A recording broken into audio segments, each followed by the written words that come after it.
Alright, what's up guys? In today's video, we're going to go over a bunch of tips on how to get better in park skiing this year and moving on into the future of your ski career. 2024, moving forward. These are all tips I've personally learned on my journey in freestyle skiing, going from starting on my own in my backyard with literally no help, no idea what I'm doing, all the way up to where I am now, competing in World Cups and on the Canadian national team, working on tricks like triple 18s and stuff like that. So I got the full rundown from very beginner all the way up. Right off the bat, freestyle skiing, park skiing is an action sport. It's one of those things, action sports, they're gonna be scary. I get so many questions in my online coaching program and from DMs and stuff like that. It's like, how do I overcome fear? How do I not be scared to try tricks? There's lots of techniques, lots of ways that we can work past this. However, just right off the bat, you have to understand that it is an action sport and it is gonna be scary. There's a certain element to freestyle skiing, doing rails, doing jumps, pushing yourself on features and things that, like, yes, you can mitigate risks, you can like avoid getting injured pretty well, but there is still a chance of getting injured. So right off the bat, I want to make this very clear. If you want to progress at park skiing this year and moving forward, you have to understand that there is risks, it is going to be scary, and you're going to have to push past that every once in a while. Obviously, there are steps that we can take to make it less scary and make sure we have as little risk as possible. But if you're not somebody that's going to be able to push past the fear and actually drop in and decide to do something, or take the steps necessary to get to that point where you're mentally ready to try a trick, you're gonna have a very hard time progressing. Now that we understand pushing past our limits is like vital to progression, it's time to make a list of goals. A lot of you guys don't even make lists of goals on what you want to learn this year. So it's a really good step and a really good idea to think about what you would want to do. What do you want to learn this year? What do you want to work on? Whether it's a new trick, new feature, hitting a rainbow rail for the first time, going from a box to a real rail, starting to ride switch, whether you're just hitting your first jump switch or you're just riding down the mountain switch, and then planning well. Planning well goes with pushing yourself in your goals. So planning the steps to get there is really important. A lot of people, they try to go from one trick. Let's say they're trying to do a back two, and then they're like, okay, now that I've run back two, I can do a front four. If you're planning to hit this end goal, you need to have a really good progression path. Let's say the end goal is cork 7. Well, then we want to make sure we have backflips, 720s with grabs, comfortable in the air. We can do them on trampoline, and we're taking the right steps up there so that when we do get there, it comes around really easy and naturally. And then the last thing about setting goals is make sure you set goals that push yourself. Again, it's an action sport, and if you want to get better, you have to have goals that are going to make it difficult for you to learn. Obviously, we're not setting unrealistic goals. We're not saying first year skiing we go to 720 even though I haven't hit a jump yet,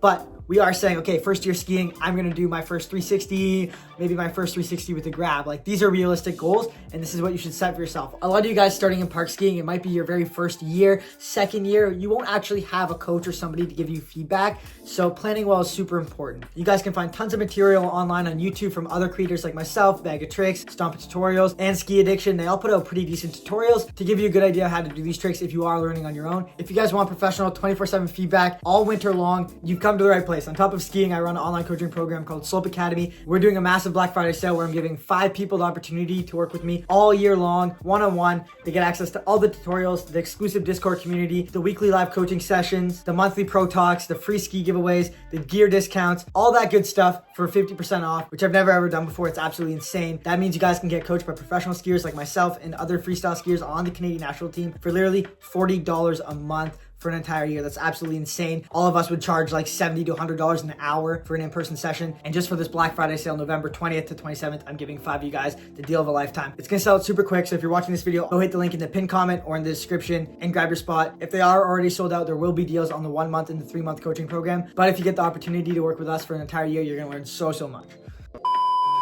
All right, so moving back into getting better at park skiing, this goes along with making your plans and everything like that. You have to avoid injury. Risk management is something that when you're starting out, most people don't have a good like middle ground for it. Some people are either too scared and they don't push hard enough, or some people are just like not scared at all and they're just sending tricks that are way beyond what they should be doing and they're getting injured. So we need to find a good middle ground. This is a tip I really wish I learned when I was starting out, because I was somebody who just sent way too hard and I often got injured and couldn't ski the next day on the weekend. So finding that middle ground is super important to your long-term progression, because if you do end up hurting yourself, let's say you break an arm or something, or let's say you tear an ACL or something like that, you're going to be out for at least half a season, maybe a whole winter, which is really going to halt your progression. So keep that in mind when you're pushing yourself or you're not pushing yourself. Find that middle ground. We're looking for what I like to call a safe set. Next, we have dialing in your tricks before moving on. This is super important because I personally am a victim of this. I always used to do it, especially with big tricks now, because competing at such a high level, you're like, okay, I've got like a dub 16, now I got to learn like the next trick, the next trick, and the next trick. But what you really need to do is you really need to make sure once you get a trick, you put the miles in on it to make it really really, really good. It comes out with a lot of beginner skiers too. They'll do their first back two and they're like, okay, done, back two. I'm gonna go work on the next trick, next trick, next trick, next trick, next trick. And they learn all these tricks, but they only learn them once and not very well. So make sure when you do a trick, you learn it and you spend the rest of the day dialing it in, and then you can just sprinkle it in throughout the winter and just do it here and there whenever you like. And the next one is super important for all you guys starting out, because this is the biggest thing for most beginners where they get stuck, is diversifying your tricks on jumps, rails, and the features. So the majority of people, when they first start park skiing, they get comfortable doing one thing and they just kind of go on autopilot. They cruise through the park and they do the same trick over and over and over and over again.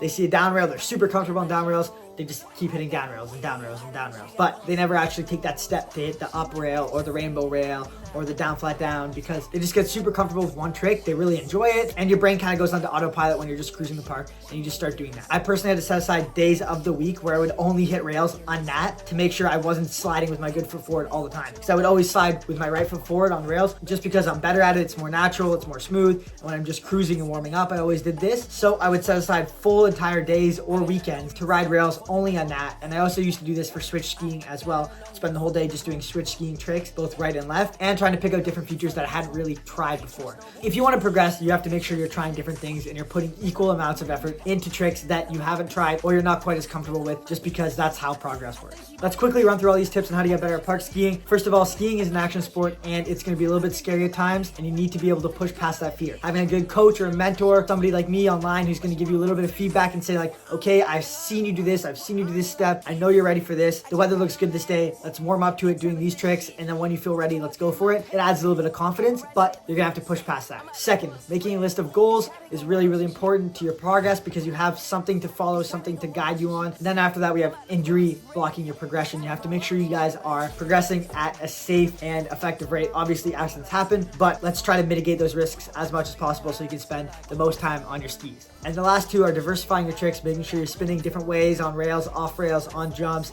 and hitting different features, and then dialing in the tricks before you move on, making sure you really, really have a good understanding of them, and you can come back and do them the next day before you start moving on to a different trick. I hope this video helps you guys, and once again, if you guys want to get coached by me this year, now's your chance. If you're watching this video later in the season or next year, I'm still running the online coaching program. There's always going to be room for you guys to come and work with us, so check it out at slopeacademy.com, and I would absolutely love to help you guys progress your power skiing.